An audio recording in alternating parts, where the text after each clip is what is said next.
오늘 설교 제목 염려를 어떻게 극복할까 이런 제목으로 말씀 나누도록 하겠습니다.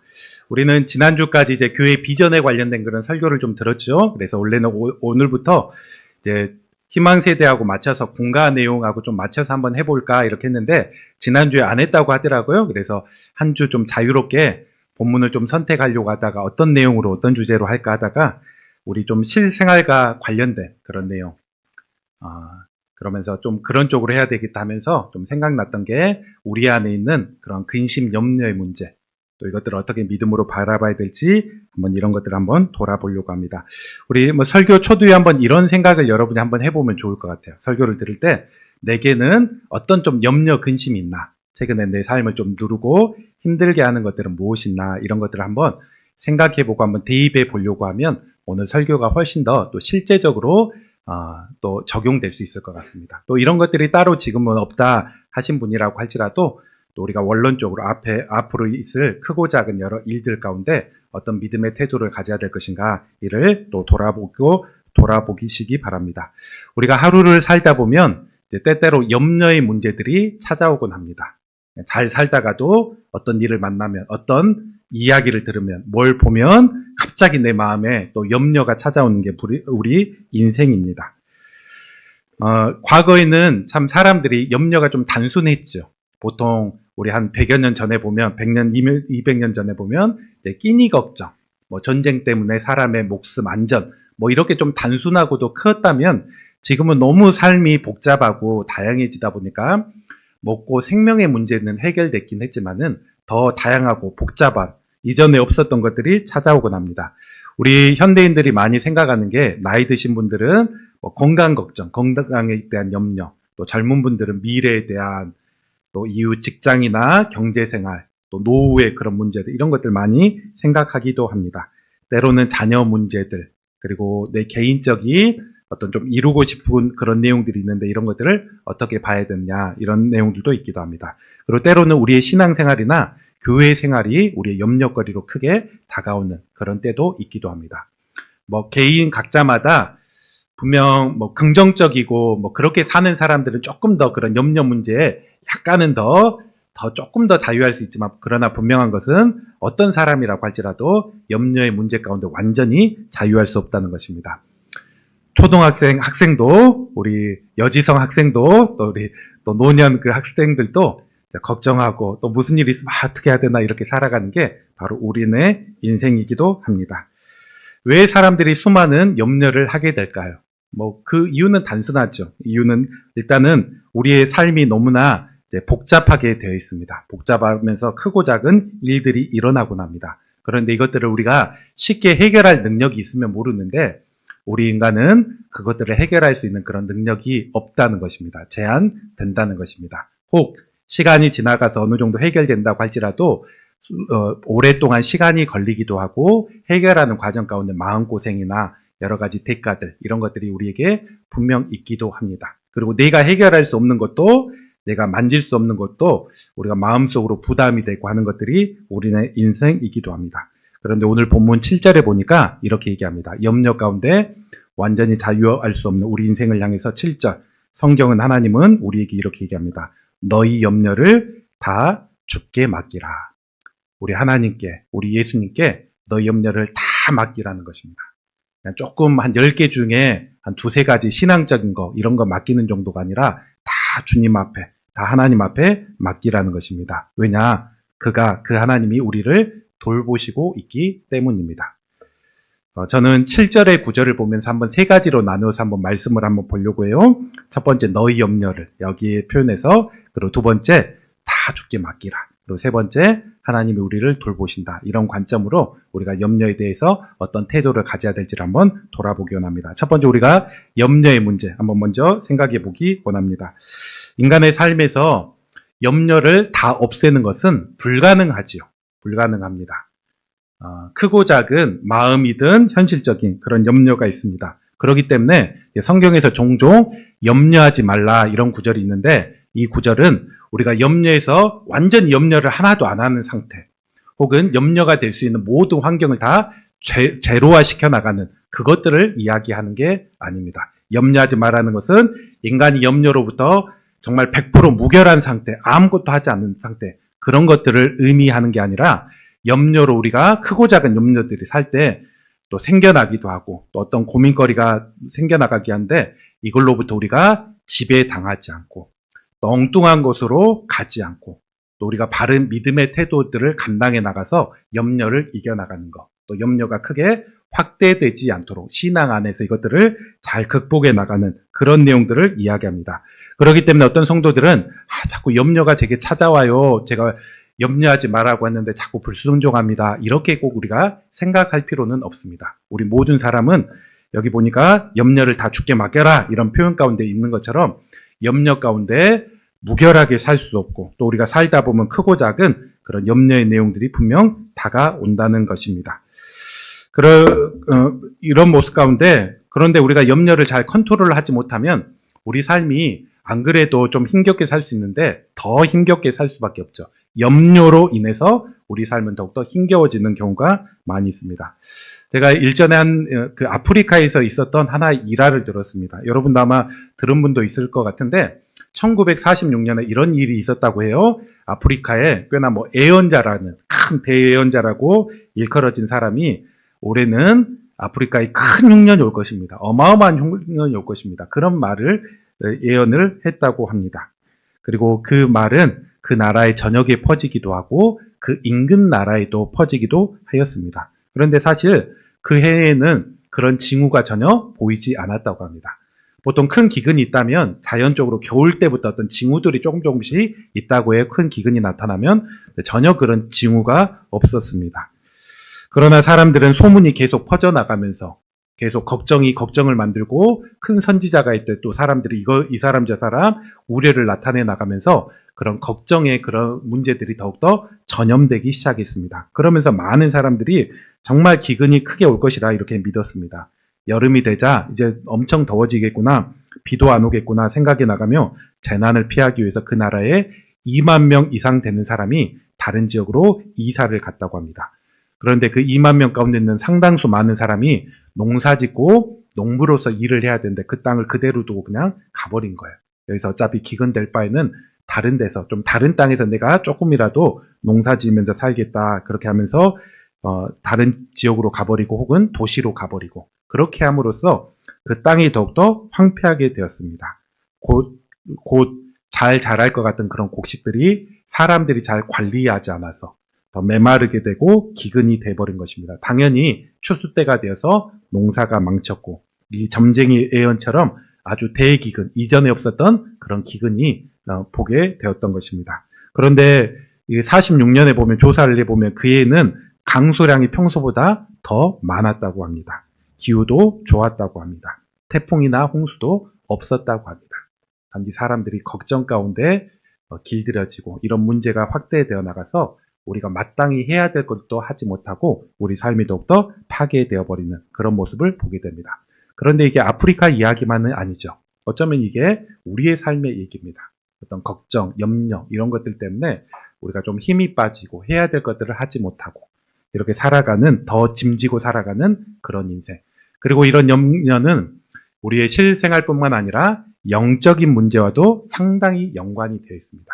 오늘 우리가 7절 읽었는데 8절 이어지는 9절 뭐라고 이야기하냐? 자, 이렇게 연관돼서 얘기합니다. 우리에게 근신하라고, 깨어있으라고 이렇게 이야기하면서 바로 마귀 문제를 이야기합니다. 마귀가 우는 사자와 같이 두루 다니면서 삼킬 자를 찾고 있다. 그렇기 때문에 너희 졸지 말고 깨어있어라.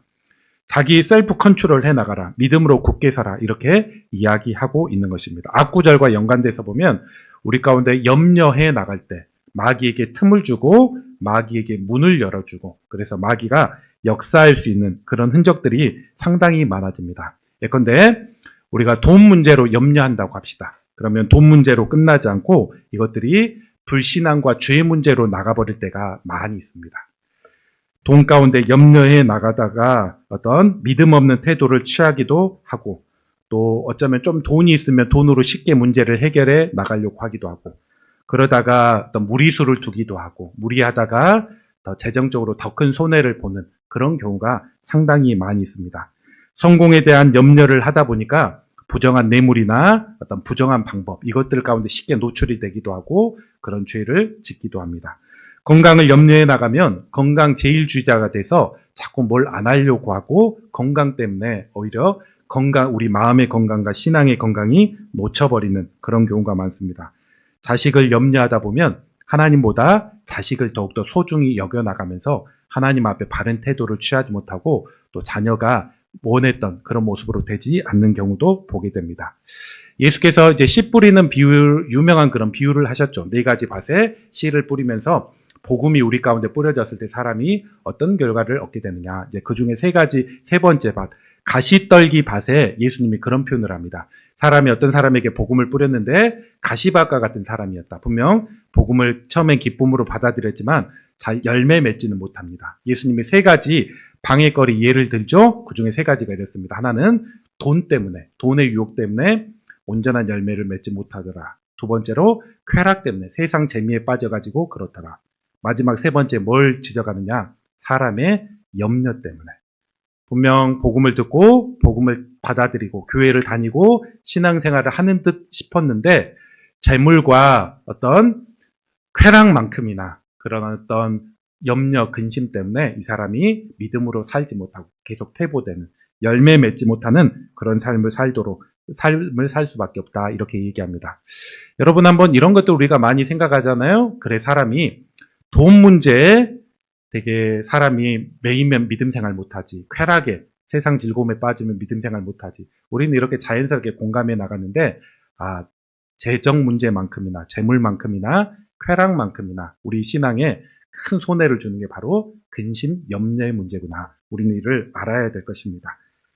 그렇기 때문에 성경에서는 곳곳 자주 이런 구절이 있죠. 염려하지 말라고, 염려를 하나님께 맡기라고, 오늘 염려는 오늘로 족하다, 이런 표현을 하면서 염려에 대해서, 찾아온 염려에 대해서 믿음으로 반응하기를 이야기합니다.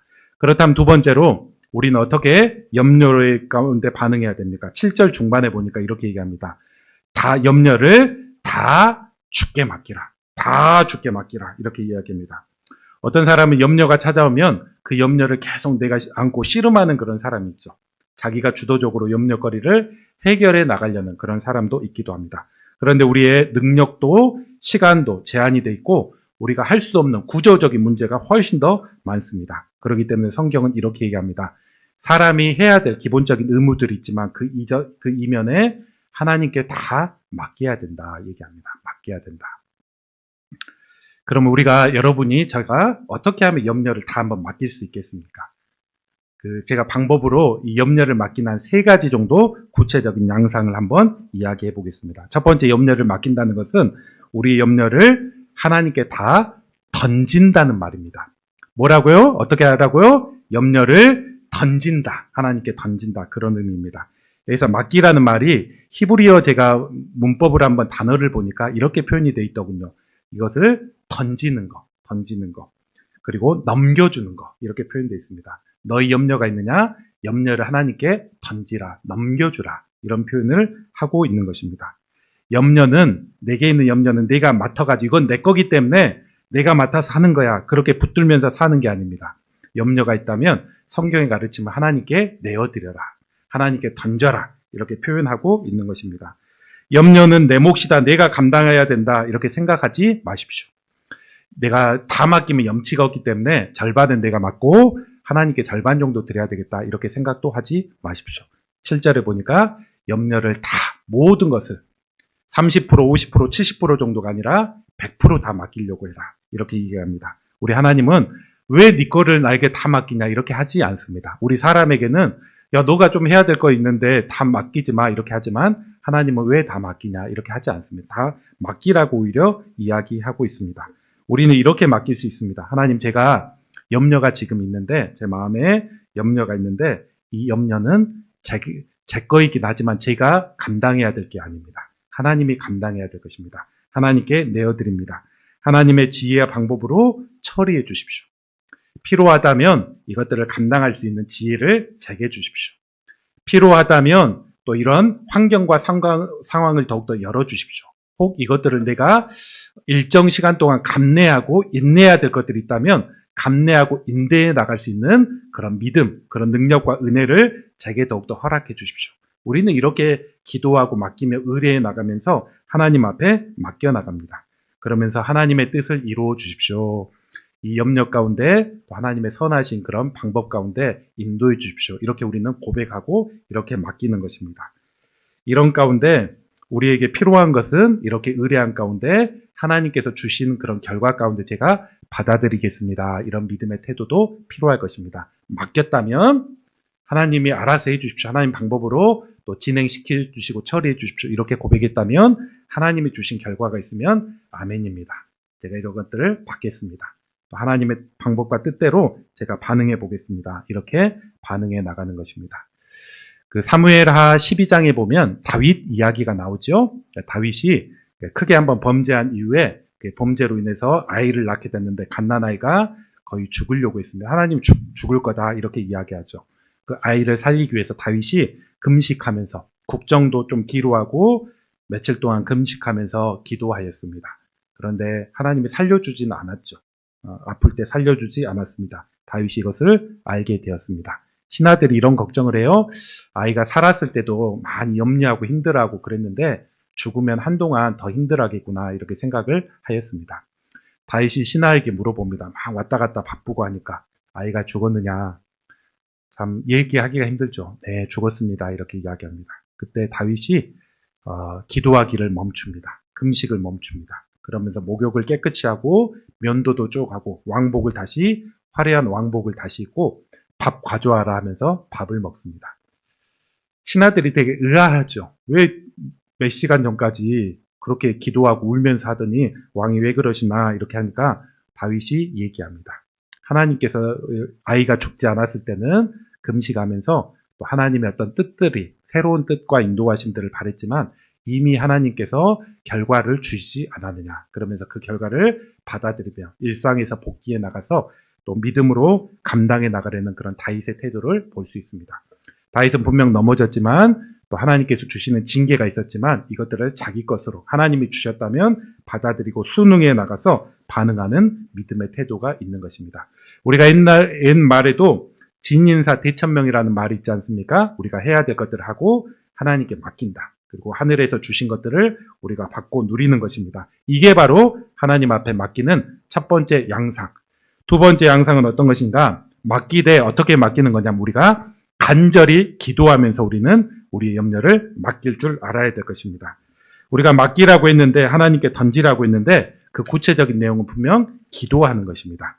그런데 우리가 일상적으로 기도하면 하나님 이것들을 하나님께서 책임져 주시고 인도해 주세요. 이렇게도 기도할 수 있지만 어떤 것들은 우리가 좀 간절하게 우리의 시간과 마음을 구별해서 하나님 앞에 간절하게 드려야 될 때도 있습니다.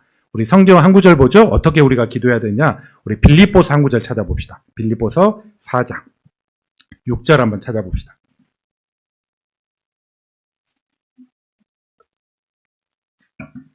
한번 다 찾아보세요. 빌립보서 4장 6절. 자, 이 구절에는 우리가 염려 가운데 보면 하나님 앞에 맡기는 기도를 해야 되지만 또 맡기는 기도와 함께 또 어떻게 기도해야 되는지를 우리에게 잘 알려줍니다. 유명한 그런 구절이죠. 자, 제가 한번 읽겠습니다. 자, 4장 6절에 보니까 아무것도 염려하지 말고 다만 모든 일에 기도와 간구로 너희 구할 것을 감사함으로 하나님께 아뢰라 얘기합니다. 일단 좀 염려거리 계속 그걸로 전전긍긍했는데 이거 잠깐 내려놓으라는 것입니다. 염려 가운데 붙잡힌 바 되지 말라는 것입니다. 그러면서 이야기하기를 기도와 간구로 하나님 앞에 아뢰라. 기도와 간구라는 비슷한 말이 있죠. 기도, 간구 뭐가 다릅니까? 이렇게 생각해 보면 좋아요. 네, 기도라는 것은 좀 이렇게 큰 개념인데 일상적으로 하나님 앞에 맡기고 요청하는 거. 우리가 걸어가면서도 기도할 수 있어요. 지금도 마음속으로 잠깐 기도할 수 있습니다. 하나님 앞에 이렇게 요청해 나가는 거. 이런 거라면 간구라는 것은 기도이긴 하지만 일상생활에서 조금 우리가 떨어져서 우리가 시간과 마음을 내어서 우리가 간절하게 하나님 앞에 요청하고 기도해 나가는 것들. 이것들을 간구라고 할 수 있습니다. 즉 우리가 염려에 있을 때 어떻게 해야 되냐? 하나님 앞에 맡기고 일상적으로 의뢰해 나가고 이렇게 또 기도해야 되지만 그것과 함께 하나님 앞에 간구해 나가는, 강청해 나가는 그런 기도도 할 수 있어야 될 것입니다. 하나님께 맡깁니다. 역사하소서 이렇게도 기도해야 되지만 우리 시간과 마음을 때로는 내어서, 그리고 그 염려거리가 때로는 크다면, 산과 같다면 우리가 오랫동안 하나님 앞에 간구해 나가는 그런 모습들이 필요합니다.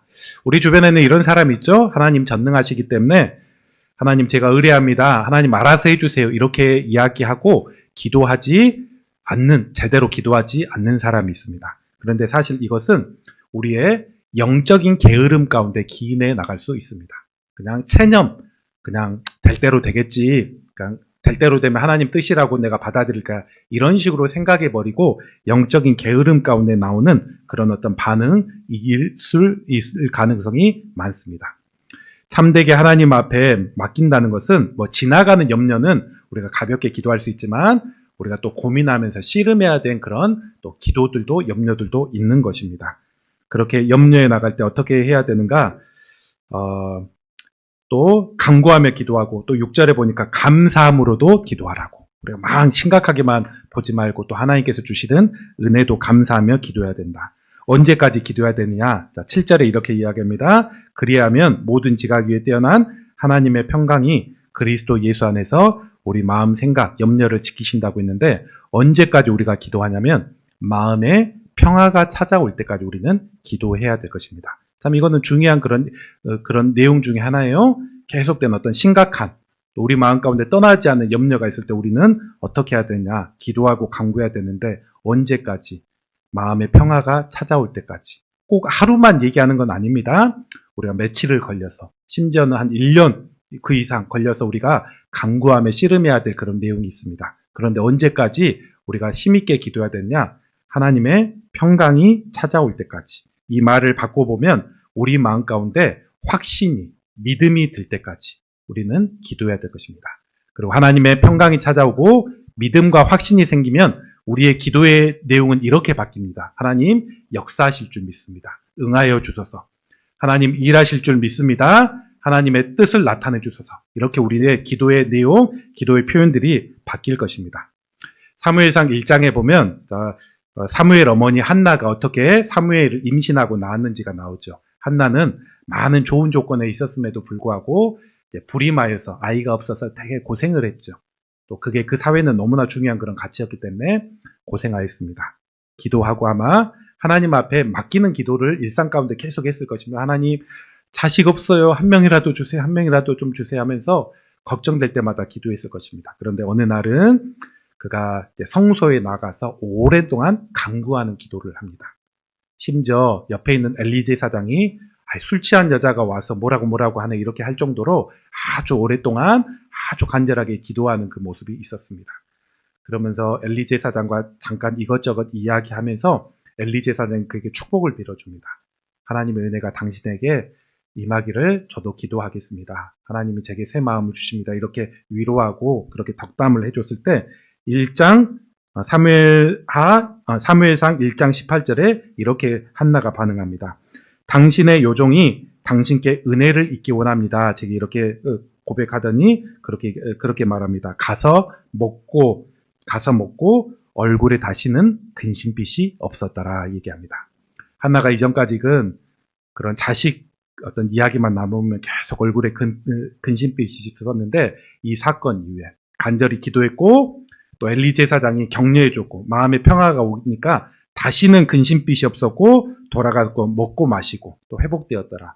그러면서 사무엘 아들 낳은 거 아닙니까? 한 명이 아니죠. 사무엘뿐만 아니라 이후에도 여러 자식들을 주셔가지고 그가 하나님의 기쁨 가운데 은혜 가운데 살아갔던 것을 봅니다. 이처럼 우리는 감사함으로 기도해야 되고 언제까지 우리는 또 초점 잃지 않고 기도해야 되냐? 마음의 확신, 믿음, 평화가 찾아올 때까지 여러분이 기도하고 그냥 한 10분, 30분 기도하면서 그렇게 딱 마치는 그런 내용도 있어요. 그런데 어떤 건 오랫동안, 몇 달 동안 또 우리가 기도하고 믿음 생겨도 기도 제목이 좀 바뀌어서 하나님 앞에 요청해야 될 그런 내용들이 있습니다. 세 번째, 우리 또 어떻게 기도해야 되냐? 하나님을 다 맡겼다는 것은 염려를 주목하지 않고 하나님을 주목하고 하나님의 말씀을 주목해 나가며 말씀을 주목하는 게 바로 하나님께 맡긴다는 그런 의미이기도 합니다. 자, 염려가 찾아와서 하나님께 맡겼어요. 염려 보따리 가져와서 하나님 앞에 다 풀어서 내어드렸습니다. 그런데 어떤 사람은 좀 갈 때쯤 되니까 그 보따리에서 푼 거 다 다시 보따리에 담아가지고 집 갈 때 다시 가져가는 그런 사람이 있죠. 분명히 기도할 때는 하나님 앞에 다 맡겼습니다. 또 그렇게 반응한지 알았는데 기도 끝난 다음에 집에 가는 도중에 또 자꾸 염려 생각하고 문제 바라보고 그렇게 해나가면서 염려에 다시 갇혀버리는 그런 사람들도 있습니다. 오늘 베드로전서 5장은 이제 베드로 사도가 이야기한 것이죠. 그런데 베드로가 예수님 제자로서 배울 때는 여러 크고 작은 시행착오를 하게 되었습니다. 이번 주 큐티 본문에 보니까 이런 어떤 시행착오를 하더군요. 그가 베드로와 동료 제자들이 갈릴리 바다에서 밤새 쭉 반대편으로 가고 있을 때 맞바람을 맞아서 밤새 노를 저었음에도 불구하고 별로 가지 못했습니다. 예수님이 이것도 안타까워 여겨서 이제 바다 위로 걸어오시죠. 그러면서 밤이니까 누가 찾아오긴 하는데 가까이 오긴 하는데 사람이 올 리는 없고 바다에서 사람이 올 리는 없고 유령인지 알고 다 소리를 지르고 놀라고 했는데 예수님이 나다 안심하라 이렇게 이야기할 때 베드로가 그런 요청을 하는 것을 보게 됩니다. 예수님 당신이 맞다면 예수님을 향해서 내게 나도 걸어오라고 말씀하셔서 아직 조금 거리가 떨어져 있는데 제가 예수님 앞에 물에 걸어서 가게 하소서 이런 요청을 합니다. 예수님이 참 기특했는지 어땠는지 오라 내게 오라 말씀하시죠. 베드로가 바다에 발을 담글 때 그가 빠지지 않습니다. 말씀 의지에서 걸어가니까 분명 몇 발자국 걸어갈 수 있습니다. 그런데 바람이 갑자기 또 세차게 불더니 베드로가 예수님 보면서 가더니 바람을 주목하고 또 파도를 주목하고 빠지는 거 아니야? 그러더니 그가 빠져버립니다. 예수님이 잡아일으키면서 왜 믿음이 없느냐 이렇게 얘기하면서 자기 바라보면서 걸었는데 왜 주변 것들 바라보면서 믿음이 식었느냐 이렇게 하면서 그를 다시 건져주고 일으키는 그런 장면이 나옵니다. 베드로가 이런 시행착오를 하였습니다. 그러면서 그가 정말 하나님이 또 예수님의 말씀하셔서 그거에 근거에 하면 바다라도 걸을 수 있구나. 다만 그렇게 해나갈 때 주변의 상황과 환경 바라보면 안 되고 예수님께 초점 맞추고 예수님이 오라고 말씀하셨던 그 약속에 초점 맞춰서 계속 걸어가야지 우리 믿음이 퇴보하지 않고 끝까지 완주해 나갈 수 있는 그런 믿음이 있구나 이를 바라봤을 것입니다. 그러면서 시간이 몇 년 지나서 예수님 하늘로 올라가신 다음에 그가 교회의 지도자로 그 예루살렘에 핍박받아서 갇힐 때가 있죠. 내일이면 처형되고 죽어야 되는데 그때 베드로가 하나님께 맡겼겠죠. 그러면서 하나님의 역사도 구하고 순종하겠습니다. 내일 죽어도 순교하고 또 하나님 앞에 맡깁니다. 간절히 기도하면서 잠을 청했을 것입니다. 평안함으로 청했을 것입니다. 그때 하나님께서 천사를 보내주시고 구출해 주시고 생명을 주셨습니다. 베드로가 깨어나서 얼마나 감격스러웠겠습니까? 원래 내가 오늘 죽을 사람인데 이렇게 탈출했구나 하면서 내게 덤으로 주신 인생, 또 하나님 중심으로 살아야 되겠다. 다 맡기고 살아야 되겠다. 이런 교훈을 얻었을 것입니다. 베드로가 이 교훈을 받고 이제 베드로전서 5장을 말하는 것입니다. 너희 염려 역시 다 주께 맡기라. 왜냐? 하나님께서 우리를 돌보시기 때문이라 이렇게 얘기합니다. 하나님께 맡겼다는 것은 문제를 주목하고 문제를 생각해 나가고 사는 그런 사람이 아닙니다. 우리를 돌보시는 그 하나님 그리고 함께 하시겠다는 그런 말씀. 그래서 성경에 보면 염려하지 말라고 우리를 돌보신다는 많은 성경 구절이 있는데 이런 것들도 찾기도 하고 기도할 때 부르기도 하고 또 그러면서 우리가 하나님과 말씀 앞에 주목해 나갈 때 우리의 맡김이 온전한 맡김이 될 것입니다. 한때 맡기고 다시 다시 싸우는 그런 모습이 되지 않을 것입니다. 자, 이처럼 주님 앞에 맡겨야 될 것입니다. 맡기는 세 가지 양상을 봤어요. 우리 하나님께 던지는 거, 내어드리는 거, 간절하게 기도하는 거, 그리고 맡겼다면 하나님 바라보고 약속에 더욱더 주목하며 사는 거. 이렇게 살아가면서 우리의 염려를 또 극복해 나갈 수 있습니다. 마지막에 이렇게 얘기합니다. 왜 우리가 이렇게 맡길 수 있느냐? 세 번째 내용으로 그 하나님은, 그 예수님은 우리를 돌보시기 때문입니다. 돌보시기 때문입니다. 어떤 사람은 이렇게 얘기합니다. 염려와 문제가 생기면 좀 적극적으로 해결해 나가려고 해야지 하나님께만 기도하고 맡긴다고 뭐가 되냐, 진행되냐 이렇게 말하는 사람도 있습니다. 물론 우리 인간은 또 사람이 해야 될 기본적인 의무는 감당해 나가며 기도를 해야 될 것입니다. 하지만 하나님은 어떤 일을 하고 있느냐? 하나님은 우리가 기도했을 때 관망만 하시는 하나님이 아니십니다.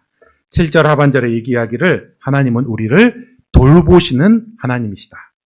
돌보시고 마치 부모가 어린 자식 시행착오하고 안 되면 그것들 보면서 도와주려고 하는 것처럼 우리가 하나님 앞에 맡기고 의뢰해 나갈 때 하나님은 모른 척 하지 않고 하나님의 백성들의 자녀들의 고통을 그냥 관망만 하지 않고 우리를 도와주십니다.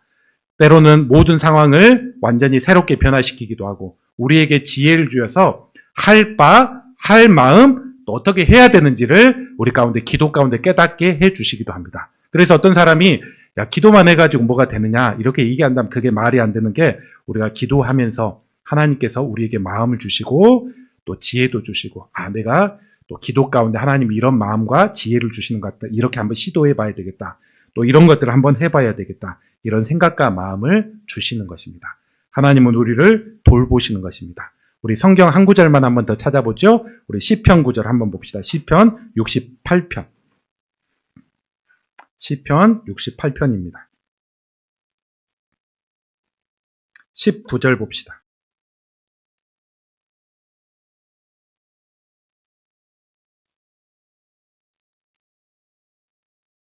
시편 68편 19절. 우리 이런 구절은 되게 좋은 구절이어서 동그라미나 이렇게 또 체크해도 또 좋은 그런 구절이기도 해요. 자, 이렇게 얘기합니다. 우리 같이 한번 찾으셨다면 한번 읽어보죠. 읽습니다. 시작. 날마다 우리 짐을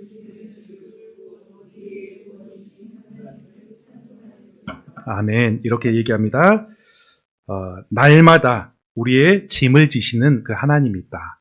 그리고 그분은 우리의 구원을 해주신다. 여기서 구원이라는 것은 우리의 영혼을 구원해 주신다. 그런 의미만이 아니라 우리의 어려움 가운데 구출해 주신다. 그런 의미죠. 그리고 그 하나님을 찬양할지라 얘기합니다.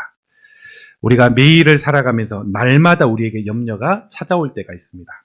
날마다 우리에게 짐이 있기도 합니다. 그런데 우리에게는 염려와 짐이만 날마다 찾아온 것은 아닙니다. 오늘 19절에 보니까 또 어떤 일이 있느냐? 우리의 짐을 날마다 져주시는 분이 계십니다. 우리를 그러면서 구출해 주시고 피할 길을 열어주시고 지혜와 새로운 동기부여, 새 마음을 주시는 바로 그분이 계십니다. 우리의 짐이 날마다 있다면 이것보다 더욱더 강하신, 전능하신 분이 우리의 삶을 지켜주시는 것입니다. 그러기에 우리는 평안할 수 있는 것입니다. 하나님 앞에 확신과 믿음을 가질 수 있는 것입니다. 오늘 한번 말씀을 한번 정리해 보겠습니다. 우리가 믿음 또 이렇게 많이 얘기하는데 믿음이 좋다는 여러 증거들이 있죠. 어떤 사람이 믿음 좋은 사람입니까? 기본적으로 예배에 잘 참석하고 또 기본적으로 그냥 드러나는 것들은 또 교회에서 잘 보이고 봉사하고 이런 것들이 믿음이 좋다는 그런 근거, 그런 내용 중에 하나가 될 수 있습니다. 그런데 이것보다 더욱더 강력한 증거가 있는데 바로 이 사람이 염려를 어떻게 처리해 나가느냐. 문제와 어려움, 염려거리가 있으면 어떻게 믿음으로 반응하고 있는가. 이게 바로 믿음이 정말 좋다는 그런 강력한 증거가 되는 것입니다. 어떤 사람은 바쁘기에 또 교회 평일에 자주 올 수는 없지만 일상을 살아가면서 염려의 문제들을 믿음으로 대항해 나가려고 하고 또 믿음으로 반응해 나갈 수 있다면 교회에 자주 오는 사람보다 훨씬 더 강력하고 견고한 그런 믿음으로 살아가는 것입니다. 반면에 교회 예배 잘 참석하고 또 말씀도 배우고 봉사도 하고 그렇게 해나가지만 우리가 염려 가운데 갇혀 살아간다면 이 사람은 진정 믿음이 정말 좋다, 견고하다, 그렇다고 할 수 없는 사람입니다. 여러분을 한번 돌아보시기 바랍니다. 여러분의 삶은 어떠한가? 나는 진짜 믿음이 좋은 사람인가, 약한 사람인가? 신앙생활 몇십 년 되었지만 진짜 믿음이 좋은 사람인가, 약한 사람인가? 염려 앞에 어떻게 반응하는 그런 사람인가? 이를 돌아보시기 바랍니다. 우리의 부족한 능력과 지혜로 이것들을 대항해 나가려고 하지 마시고 오늘 약속, 또 주님의 돌보심을 우리가 바라보면서 우리의 모든 것들 다 맡기도록 합시다. 염려는 분명 내 것이긴 하지만 내게 짊어지라고 하신 분이 아니죠. 다 내게 맡기라고, 던지라고, 내어드리라고 하는 그런 하나님이 계시기에 우리를 모른 채 하지 않고 돌보시는 우리의 하늘 아버지가 계시기 때문에 다 맡길 수 있는 것입니다. 흔들릴 때마다 다시 또 염려가, 바다, 바람 이런 것들을 주목하려고 할 때마다 그거 바라보지 마시고 예수님 바라보고 성경 바라보고 오늘 시편 68편 19절 이런 말씀 바라보면서 우리가 이런 하나님의 약속, 우리의 돌보심을 더욱더 주목해 나가면서 믿음으로 승리해 나가는 그런 성도들이 되어야 될 것입니다. 우리가 현재도 있지만 앞으로도 크고 작은 염려거리, 학생들도 있고 고등학교 여러 가지 입시, 또 진로 이런 것들이 있을 것입니다. 오늘 한번 말씀들 실제적으로 한번 적용해 나가서 하나님의 평안, 또 하나님의 확신, 또 믿음, 이것들로 더욱더 강력한 믿음, 세상의 학생들과 다르고 학교에서도 다른 어떤 양상들을 가져나갈 수 있는 우리 또 학생, 우리 모든 장년 성도 되기를 주의 이름으로 축원합니다. 우리 한번 이 시간에 한번 같이